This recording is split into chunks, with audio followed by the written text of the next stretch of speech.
muko stu University of Ghana osere mo ada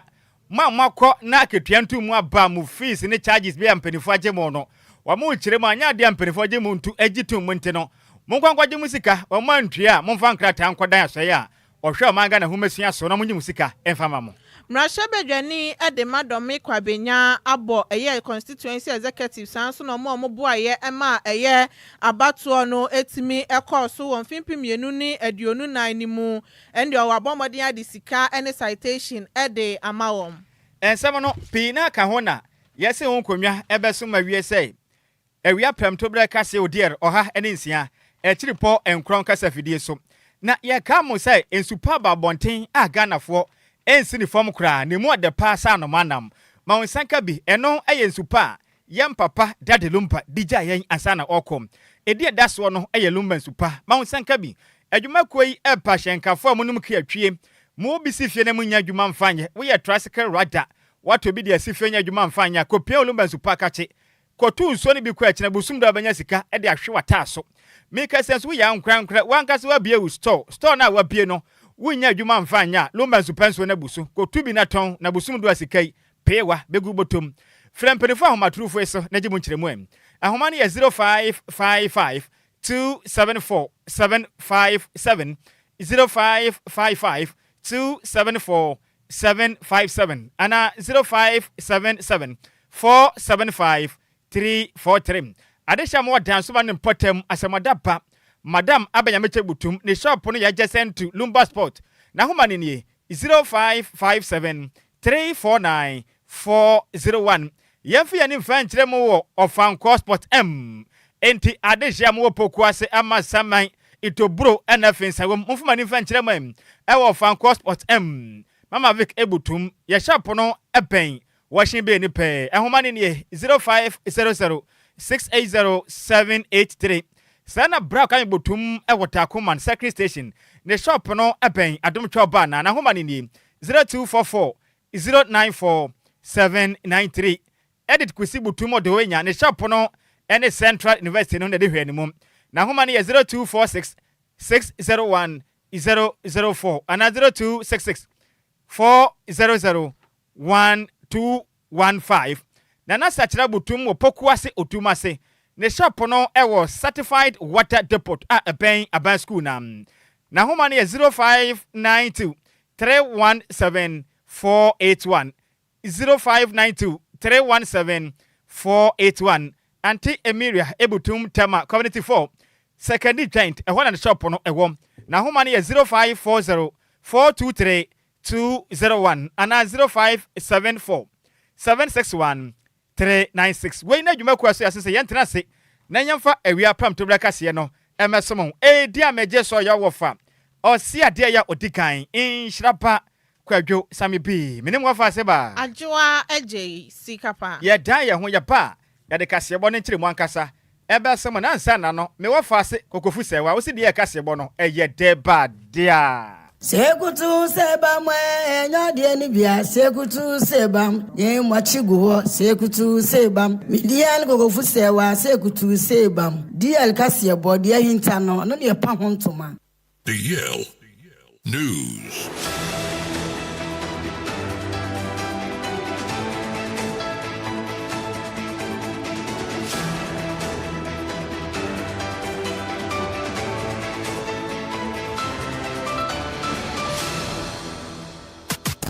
It's official. DLFM 106.9. Afe Tomelika ne hia yen ewo Facebook and YouTube. Na yemfa kasebo no ekiremu emfansomum. Ya hia kasebo na se e de afri asante mantemu awrahosemu am. Na nse ye de besom mo sei. Ene ka tententen bi atikreta etimi ene basa efri atifiri mantemu akwa kwenye nkwanhia ewo ofenso ne mpatem abofo eye kwantempon no so ekotechiman emba ni papi efrim afufuro pinso epreprae na enim senka ebeso hwam na endra danso na eye dwada na eye opepon bosoma ye womi ni da etaso dumienu enfempem mienu na de nunsiemu am nkwanhia bra ne bio asansi ewo ensu asubonten ade daso eye river ofenso ewo ofenso hwanoma ɛma nkwanhye ne si ye no ɛsan so ye atekurata bio tenten aso ne yama ɛna afen so aboso kan matwo ɛyɛ kia nketenketen bi ɛne so akɔfa ne yam yekum akwakonya nkwanhyia ɛwɔ ɔfen asubɔnten no so a ɛnam no senti ejabrane etumeto aboso kan matwonum ɛmagya tumi ahye ade hye me no mtetete hye ne mu nyina da mu nyina da atɔro enson kram na rehu sema esi ye ne nyina ne sɛ nipa mienu a na wɔn mote aboso kan matwo ɛyɛ kia nketua bi mu no de kyɛ sɛ ɛnyɛ de a wɔn mutumi kraka agyei ɛnam egya ɛtɔ ɛhye ne mu nti na dansini a ohu de esi ye nyina ne den ade Daniel Ofei a totoa ɛsa ne mane sɛ DJ Accelerator ɛno yɛ din a wopɔ a ne ho tɛ ne yie pam na okyerema na aboso kan matwe no walodi paint bicycle tires ɛne nneɛma ahodo a kyɛ ne 10 ɛne ho nneɛma pii na ne ka ho ekum a ɛgya na nka ɔde na ne de akyerɛ mu awa hinkro na wakwa na ɛne wotu ɛyɛ nsuo asubɔnten ɔfen ne so no ɛne ohun sɛ atekurata bi nso a nneɛma gum bebree ɛne so ɛnam abɔfoɔ tetima kwantempɔn no so a ɛba Amerika tente na ubogura mu ɛwɔ ɛyɛ asubɔnten ɔfen ne so a esum agye hɔ no mu ka bisim de wuduru hɔ no mu a uhunu benkum uhunu nimfa saka bi ba na saka no the light na antɔ so ya uhunu hwe etum ka bi na no ɛna kan wa nam so man kwanhye we no etimi esiyem na Daniel Ofei ɛgye mre na ɔde nsɛm ɛto de yakasebɔ nim na okyerɛ mi sɛm otum gya adwumayɛ ko no ba mɔde kopie mu ana afin so Ghana Post Service ɛkɔ boy mo mekase mo otum gya nam wo matimi ayi ne pamienu na mote ɛya boso kan matwenum ɛkɔ kopie mu ɛwɔ fen so ayaresabia de mekase de ɛya mukrabia ɔmo ɛde ɔmo akɔhye ɛya sukwatwea adakam sanso na ɔhyenkene na ɔte atekwatanim ana afin so no meti ne so mo prɛprɛ mo apene mo den ye pa wanom ɛda ɔfen so abanya sabia wanom ɛgye ayarehwe na wɔkyerɛ ma ɛndo ada nadwono kwantempo ne nyina si ya senkana nya otum gya adwumayɛ ko na kanipa bi ada ntumi kotwam ɛwɔ ɔfen asubɔnten no so enya senketwa ɔfen so kwantempo na so bi mu ana edi apoti na asie no accident na asiama aboso kan matwo ni bi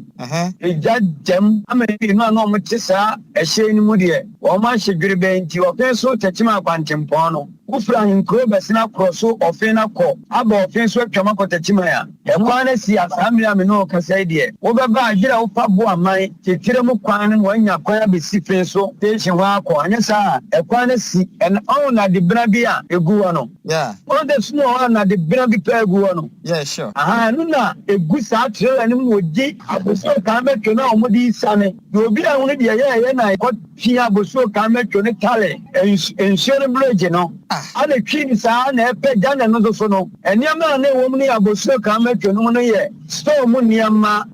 bibi te sɛ tenna solution bicycle tires eniama ene gas niama ya tonton nti ebi a wo two car boat bi na de bemia bibi aguso a so ahun saa niama no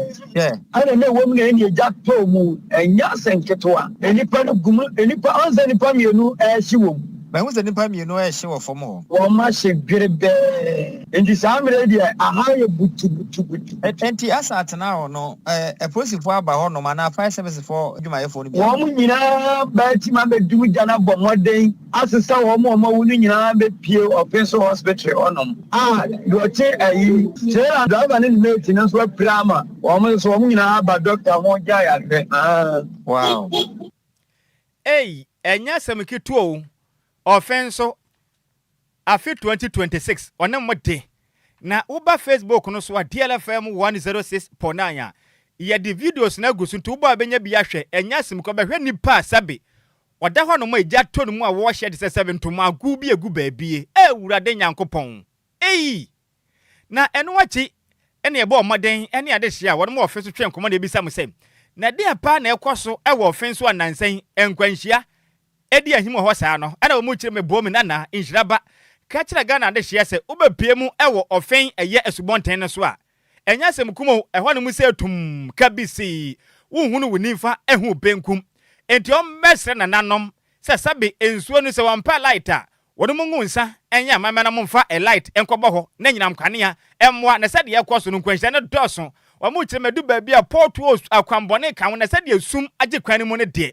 enkwanhia ne de to betwento mu sire mpenifo ne de asei emu a yapa na sabi mako ene bi nimu say enura oye na dweso ko fari numina na sa kwanhia no esiye na kwanhia no de besi e kire say efri ahinkuro fikuma se ba efri ahinkuro be pim wota kwam honom bla wuduru ho na Adjoa esum ka bi esum ho hwe efisiro fri te cheba kwa so ba ohunanim do fri kuba se so ba ohunanim nam sa esum nti esum emu odere pa na wo nti saka ba betima ye hu bibia ma ye de a ke beda na se pa na sa ye wu pa ba tafo ye wuja ye ma na kan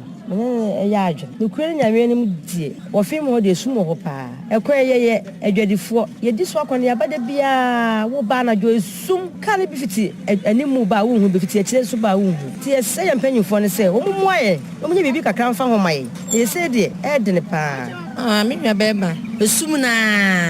se e wo mu se bibi kwa de ba mpanyufo ho ye betiba ya amamle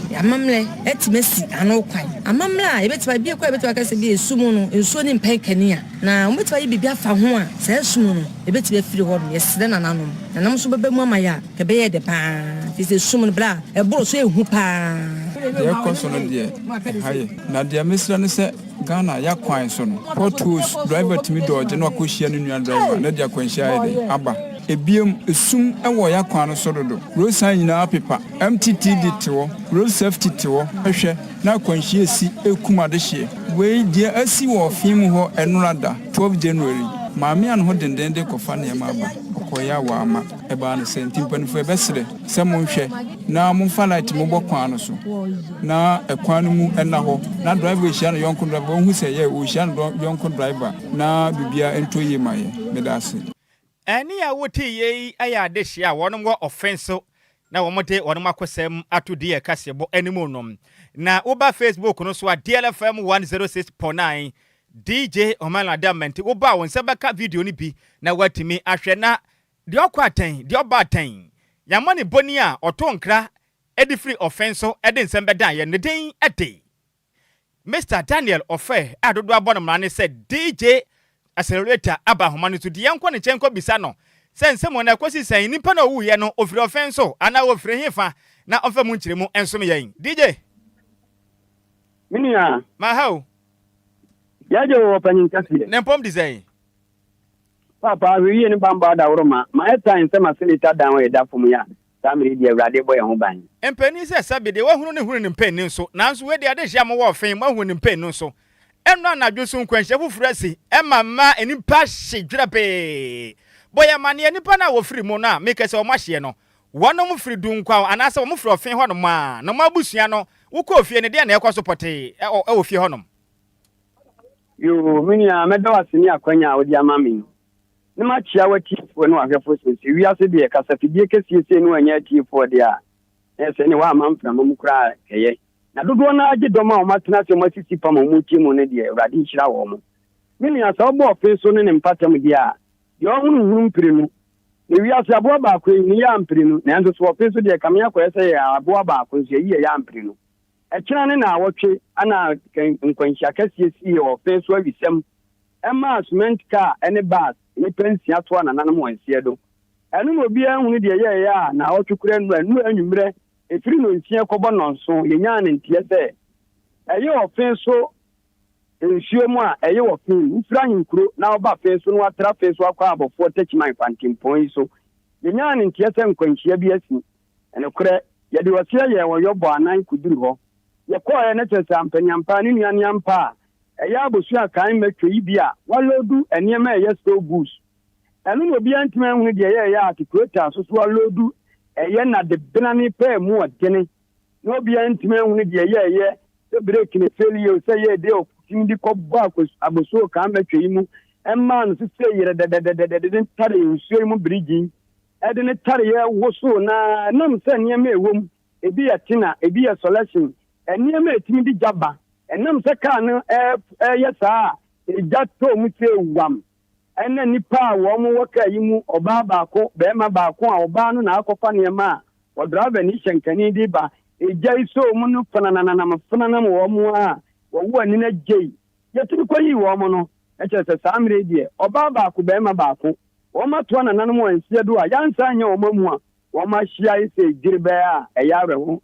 sem ewo fen so ene ne mpatam ubusa mi a yes ye eno Daniel emra enipa o mafiri mu no o munyina firi ofin so kuro bianum ana mu firi baabi na betwa mu ho yo mini amedo asene question obusa me ya de ye ko hwe mu no na chese ye se obi firi baabi ana pani enya ne ntie se oba apanyini ba ko a wo ha otimi to dan ho ne mama otimi de bi firi ama amanfo kura nam no so ama amanfo sidan dodo na afra na ntemage wono na se wakwa akofa ne ma ba wa be hia ne nkwanhyiawu na driver ni hyenkani anu ono so de tabu so ka metwe de na ba ide kuma se no odi ne dwuma kuma se anu ofiri a so fo no na de ka ne de man se onfa ne mra na obesini wi a onsan fa mra wo ma ba ba hwere wo mun kwanti oba ne na we ya odi hye e wo fe so mpanya ye fra na ntemage a samiri de wato na nanom e wansi aduwe sese no eye articulator track no ene agbosu ka metwe no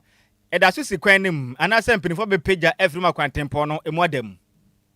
yo mini ameda wa sesiri se firi nura nyimere be pima no pa de o fe so ne mpatem a wo mo firi kuma se be sna kwata chima ni na blongo ni ade de ya je ho nsekere me na me ho akire papa pa yie sense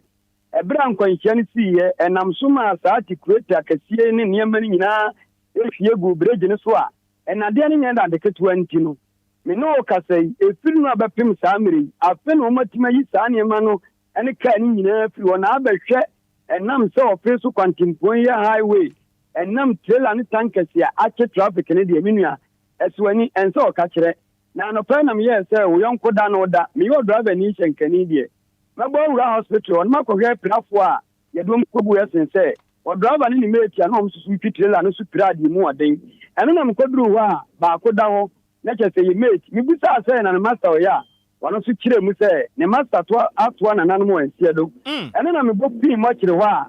enam se we ya kramuni ni ntino na de hia ba wo mo pa mu no ma akọ ne kura bi nti samre die sera driver no so atwa na nanu e wa ensie do ya awre ho sempa te se nipa miensa na nkwanhia no esi endro na adwono mu nyina firi mu da na tie pepe ya bada se bebre kosoafo ani die akire beto benku ne frɛ ne mne so besa ba nkyɛn e bedi mu nkyire mu yo anya me sema do anya panya adna be dia ti be dia ti ya no se banka no ahefo ani watie fo me da wa all right enti enipa wote ne nkan ono ne gyina mu edema DL kasebo e wo fenso ene ne wo asante mantem num ne din at Mr Daniel Ofe adodo abon mane se DJ Accelerator Town ena wote se kwanhia si e wandra da anadwo e wo subonten offense no odi mu nkyeremu nyina e de asom yen awia ntisika enkwanhia no yegusu a ye kan last week here de beto atiefu anim se de asie ni tesi anso asan kogye ta endo anadwo nipa na ahye dwebe tesi a hyenkani ba ko no so asan to ya no se do enti se yekoye nimu ani chese ya se kwantempo no menim omo se nsuo ni chiri kane ya de a eso nyina ye tum empenifo no nkogu ensa na munya apaye na monkyere ne se nipa nkwanti onye nkane ya maye wate sente sanso na mpenifo na bo apayo nti omomfa nkane ya mbo hwa wo ankasa wo de bra Facebook se bra behwe video no tesa kwa no wohunu hwe o emu nyina ye se tum sense mapom wohu ba bia na we crampo na ma so mo phone flashlights no crampo wohu bia wohunu hwe ya kwantempo akase so nyina ye se so de bia ye wo bia ho kwanyin so e kasen sika yenkoya nim Yantoa kase bone so na hene edema achemechre so e no wa Chimansa district e we poemantemu e da sibrio fosu kwabi aye bi ahwe abomoden ade ato na nanom ahemfo anim a omowo eye achemechre so sanso na timemfo mo honom se kobaso mo pensase e de aye mpuntudwuma wo honom na so wo bi a bomoden anagie mu efa ema wom na ochema sa obomoden na wuje mu no mutimi de ye mpuntudwuma ye investors ahodo ni na betimi abebo sani ebe ye mpotem honso no oho betimi atiye papa no ochema ya nananom ahemfo ni bi ene timemfo ni bi ayo ma agen se ekobase ye hia sase enya de ombegya mu ede amom da ekobase ha dwinye papa na amuni di akase bo etwetwe nkomo anada sebre aye bi ahwe di tudwa na ochem se o hwe tre so mpotem honum a mu hia ne ma bebre wo honum e so mutimi project ahodoa e de masko mutimi sisi schools ahodoa eye amofra ne nso no ebetimi akosua de e ba ya resabia nso so mo yare eye maternity ward ni ade nina na ya de omu hia bi wo honum ehu behia se mpuntudwuma de bi bekoso wo honum ye papa nto omu nina embo a wo asase bi na ekobase ye mpuntudwuma wo honum ni ehia asase na bomodin ya na je mu fema wom setimem ni papa wo bua ma mpotam nso no etimi ate esan se asase na wom se ya wo de na emom utimi je mu na se mpuntudwuma ekoso wo honum a eya ade omo so no ebetimi aboa wom ensase chesi e hospital eya sase e pesukua eya sase na kuonu mu baba nso a eya sase sebe atwero so ya nyatamfo na ke mu enhu aye de okay esi atwero so hwan chesi e pampuntu odi a ese ni e beka ye hu se eye de ya ni nyane totroto me ko na me ko nyeni pa me ba no di ni sike e gboa ama o man no ka o he me de de say asase na be de boa na so bi so be school hospital na o de man si ni asase a na o ni di ya na twira so betina be be de yete e di mesra o man no se ye disade si e pambunto ni ba ku ye ni mu dia o man ni na entmas se kusuya ba ko ni papa assemble fia ye trase etuotu ade edi yuti etuma ene ya wuti ye da sebrel fosu kwabi ayebi ahwe no anaye ohene edema achem etwe so ewa chimansa district no ewa prayer mantemu yanto akasebo no so ne yensa mo hwi nkopiem ewa sante mantemnum na wonim se o man yetemu no edu pempen so be ho na Ghana mpanimfo aba titiri ne assemblies no ene ya mundim aha mote no ye ba be ye dwumadie soronko abebo o man yinti monso no firi ha titiri na adwadifo no mompere do monkoma chinka krankra wasi store bi wo ha no ma esikwan mu bunu firi ho nom wanya na mpanimfo be bunu kra no masɛ mo nema efiri sɛ mpanimfo pɛsɛ mo tretre kwan mu ne ateatea na o man akwane bade wo sensem etumi konkan etimo man na meka sɛ no bawdi wura mu awasokwa empanifo ekire makopie mu asokwa awasante mantani mu am wono mpese omoboa no moye eye intersection na interchange ekopim eye ahodwora na bat wono ma ne potem wasante mantani mu nti wom ne kokobo ede body jam tete potem ho nyina sɛ wonim sɛ wo ban kwantempo na twekɔ wachi store na wasi na ban kwan na tufiri ho ana sɛ mpanifo mebubu ne mawo na ekwan mu ntre sɛ bebeboa pa na kwantempo no omatumi aye omo interchange no maye ne kama ne mu atretre ne dual college kwa na ekwa mienu nam ha se ya na nkwanhia no eso atumi ate na adehye wo asokwa ekirem se enye de edikan ni na Ghana fo baka ya abande de atwam na na de nkwa kufu ado ene MPP aban beye bi ebe pam adwadifo nyina firi kwantempo no ho pam adehye mtonto ne ma nyina firi kwan so mabeboa be siesie kwan ne kama nanso ko wi akira krokro de dwon enkose hwe emfeso bi amaso adwadifo sika hye nam senti dodo na kora hwere omonkwa ewasa ohawe mu nanso akirem a Ghana mampeni John Dramani Mahama baye meka se kumase mayo ahye ase akirem a enanim ya adehye ne firi ho no no mamade ameyi kwantempo ne ndam se hwiran na kwana bede sensem no enkon kan fa ma adehye a wonom wo asante mantemu asokwa ahodwene mpatem na Ghana fo beka ye kumase mayo Richard Ofori Ajiman Boti ewo pepon bosumnim ewo mfempem mienu ne adonisen o kirem a deadline no eye meka kire ya na wotwa atwam yi no o hye se sa edwuma no beye na so bapem sa mra ye kesei ekire din wona montehwe meka senso adehye piye wona mo nyina firi ho ena adehye bi ne de kasa wakakasa na mo kire mu se aten ede bad dia ede anya ede bia yempene do monkomachi na yeko ye bewie na mo asɛ ye niema ye dwadie nyina niema nyina sɛi nanso bɔhya hodo a mo hye no montumi nye empanifo ekirem sɛ de wahunu no wahudi ka hu ba kono ompanimpre no so ahunu abanda da ne hye ho bɔ wone mo anye ɛsɛ omaja pade ne senti Ghana mampeni John Dramani Mahama wone mpene toton empene no a bɔhya ma hye no wo ma hye na supam wo ma pene omachi wo ma dwadie nyina sɛi enam kwampa mo pɛso mo fa sunti wo ma pene so na mom sɛ mo nim na sɛ bɔhya ma hye no sɛ mo antimi ande so na mo bubu adwadifo no ne ma sɛ ne kwa o ma we mu omanam ba chia yam pa free sabablochi railway so bi si ye ya pamadwadifo nyina se ba be ye railway makone ba de won sense ma konkan ewura chire no e chire de ne edwede na sasase bo ndo mu chire mu ade ma huni pen nso se man hwe ne ye na sakwan man timi anye na dwadifo no boka gua won said ya omode red card editor MPP no monso mo de nam kwan so a eba na me fi say omo buy kwanum de omo de ka be ka buy asem papa e say de bia go so some time ago be 3 years ago say go so bi ka de moto nya azem to bridge se kwa wura hoyi te ya te we baba o kwan no be ye no o ya ma o man ni nyina te ye te go so e chi okama ya duma nya te se first ne pe ne sa o hwe fi anya kwanta boase road anya kwanta etu dom pe be kwa dom ase omo bie kwanum kofi job 24 hours anapa nwumre flame amanfo dan yilai ama ntimi enkogura wo flame bia wo fa wui omo anya kwan no get to 4 years omo jai to na mu akwa didie ma yesaka begum enu mu fru no mo sade free adomnase kwanta wo esade ba pachi number 1 and 2 omo dwi kwan na wote sase car no 4 be corner 4 so aba ma anya na mo jai to ho na sa kwan amanfo didi su Ghana ha ntimi fa koto bochire amanfo ni container ne omo yesisi ne amanfo fie bubu dan bubu container ne nyina te sade car be ko 44 mo wie ai pachi number 1 and 2 and I'm free one of the back of Ben. I'm free one of the free Santaso about to the Yami, because the Yami Omuni. I go for task to D run about. Only dig. I'm out for premium now for my pure animal. And a side free Santaso about to feed the Yam walk up him D run about to almost side general Guama for Juma. A back when they say how crack out for Obium. A boss 7 hour farm robbers for the robbo. Omuya answer why I don't myself from the commerce. Some Korean touches, Sabia Betraba Momo. And a mazin for the sanitary and a vegetable showdown. Sako kan na mo nye mo je ma sesa amanfo adwuma me bi kra fa nwa wu ana mo ja to ho eni a woti yi eya dehye a wonom wo asokwa awa santemante na mu kire mi se bohye aban na hye no se wanya wo Ghana ebe ne se poso dabre wo so pa nanso enye de obenya babi na watimi asoe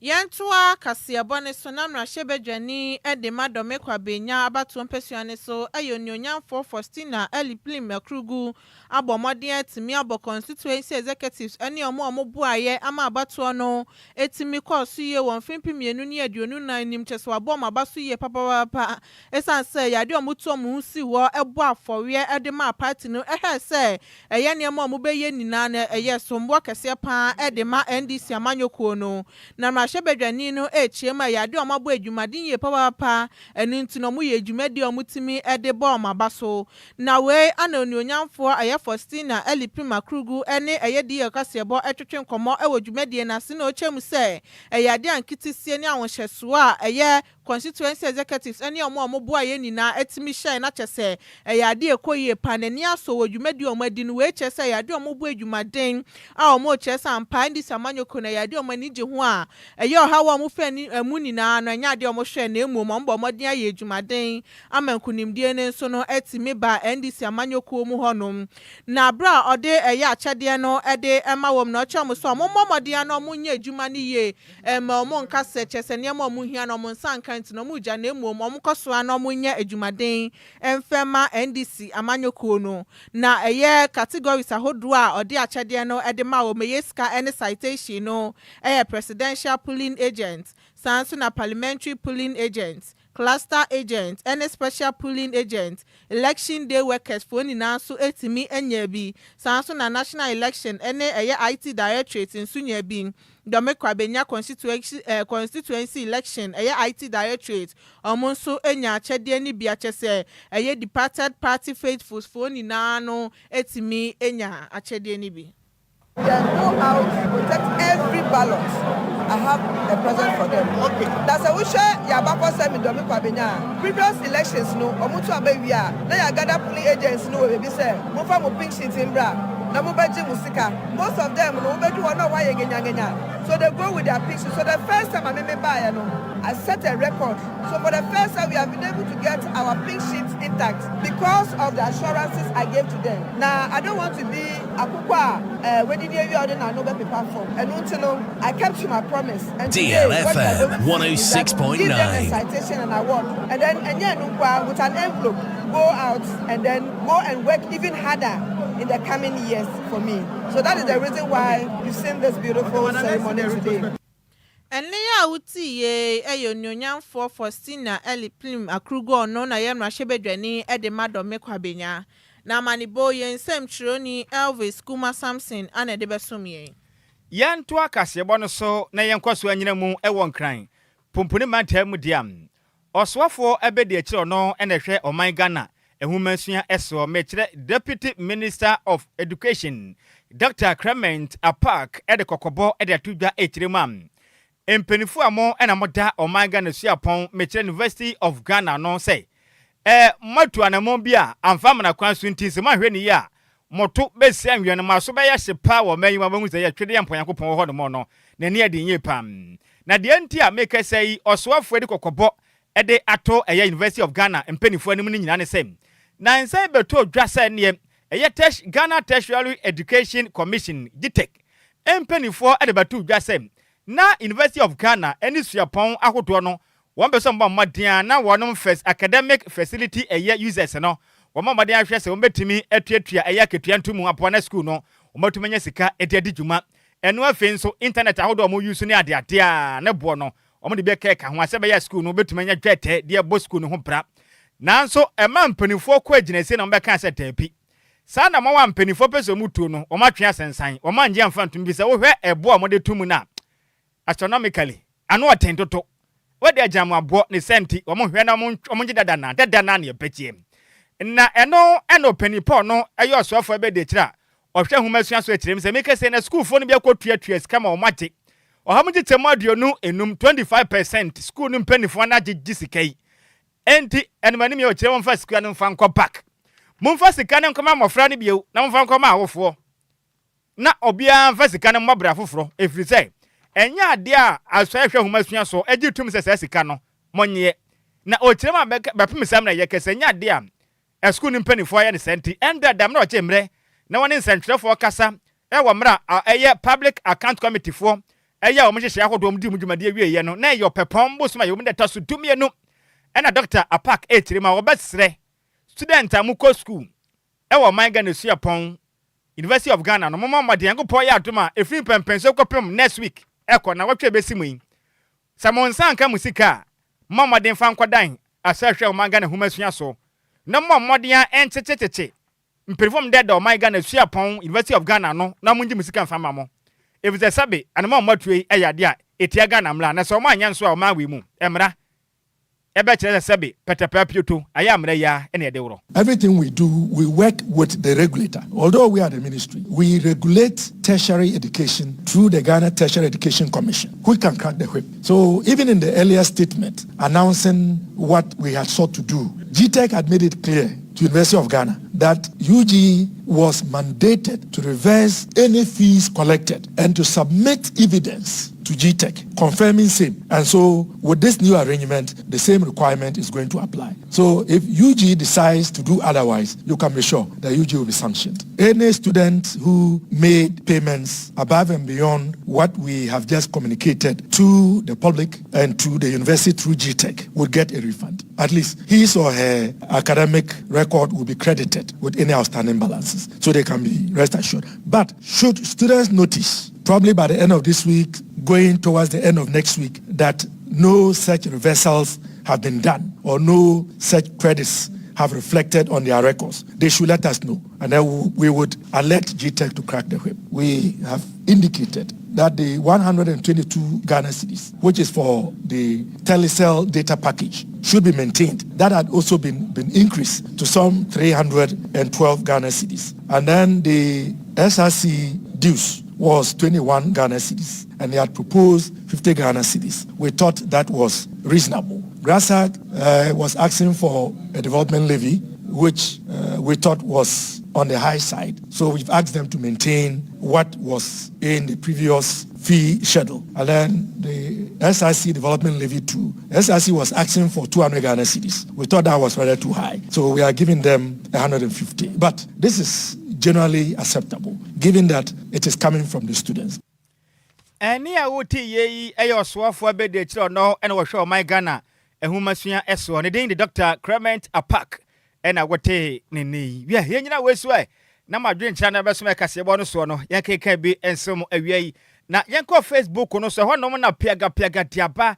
na ode nsema ba kyerem se Dr. Mahunu ba wo mia dia ye possible pa yate ye mu amasema na Coffee Parliament edibi na no wasim se da bia dawra hosem nko a aba o ma ba kura na ye wo mu ye yankopon si mehwe ye otwidi yampon ye bredodo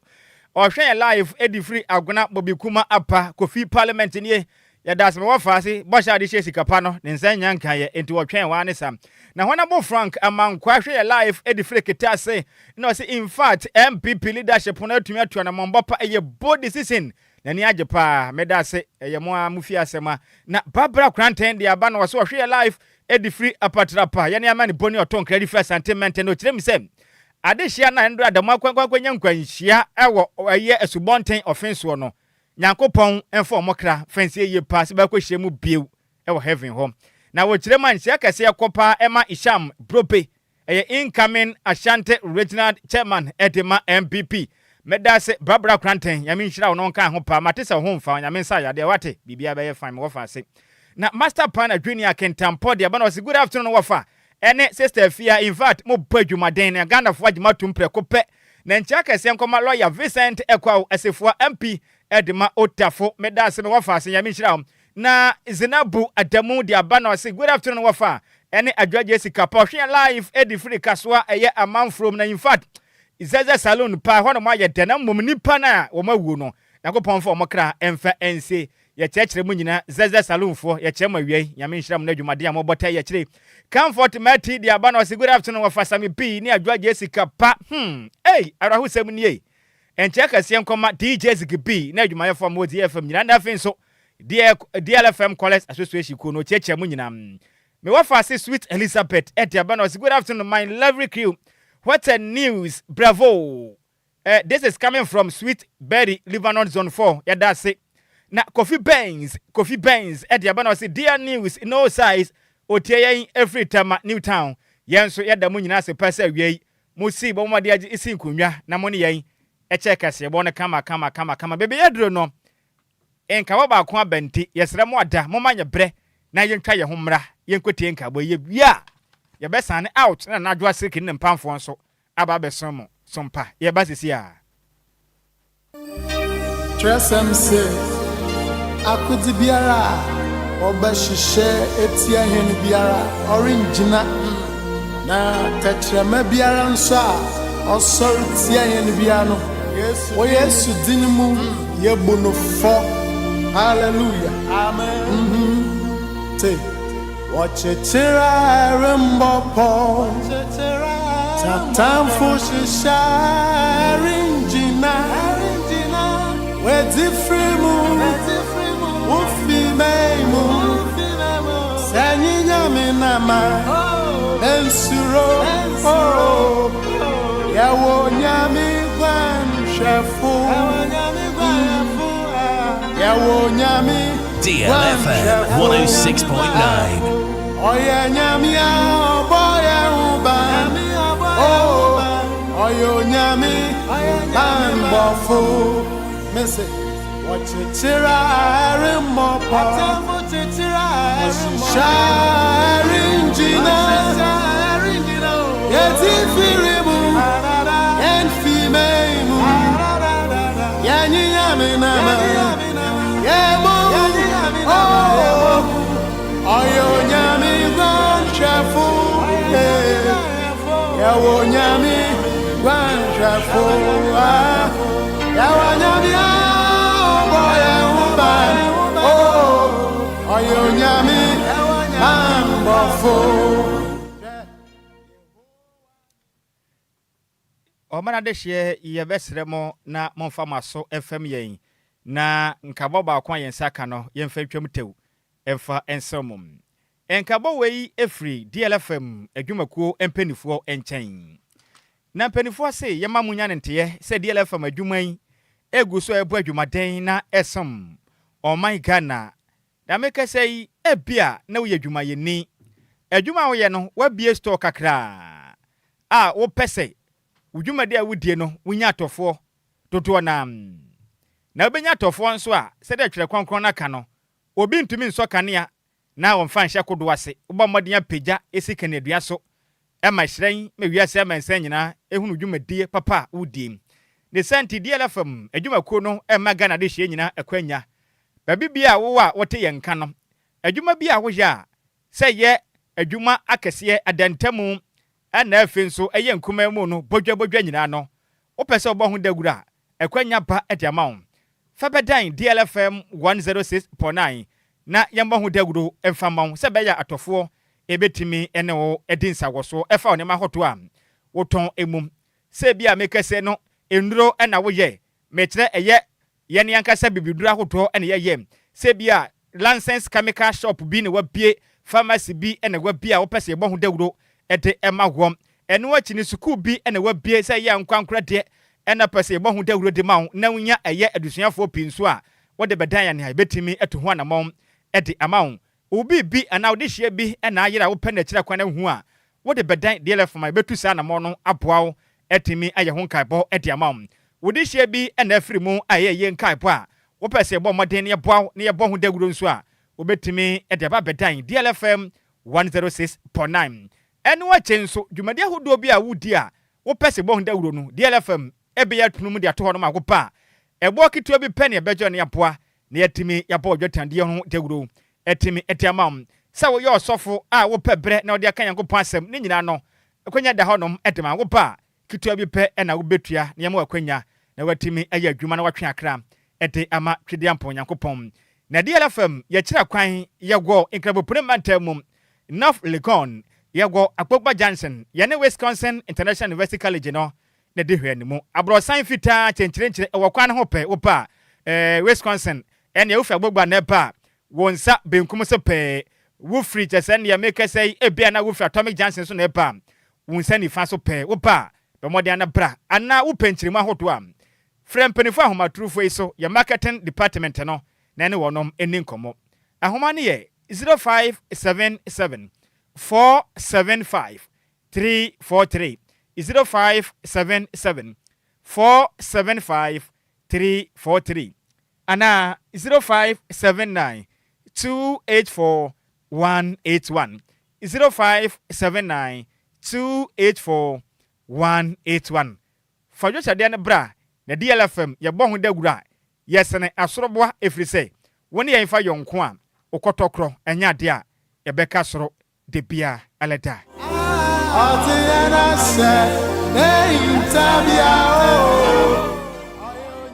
ye bada mase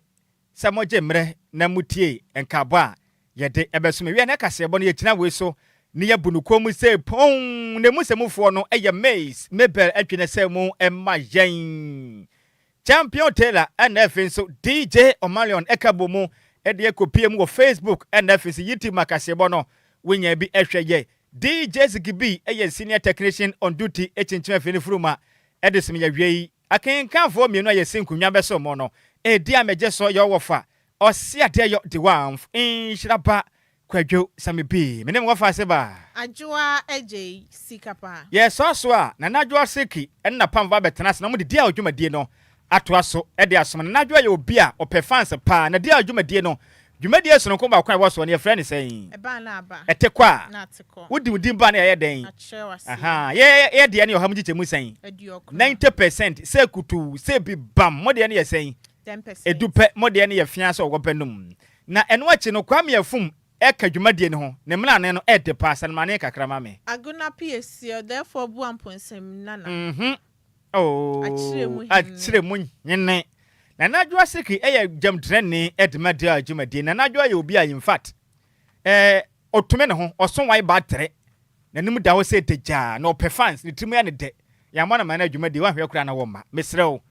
fa ne mla ne ma no achire muhima efi muhima enkeche hima radio mu ya santua Michael Jackson papa no ye kwei ono na kwanwan free samle kopem no mensa de ye ne dia ene ne ntena ye mamu nyina mu ene tia adehye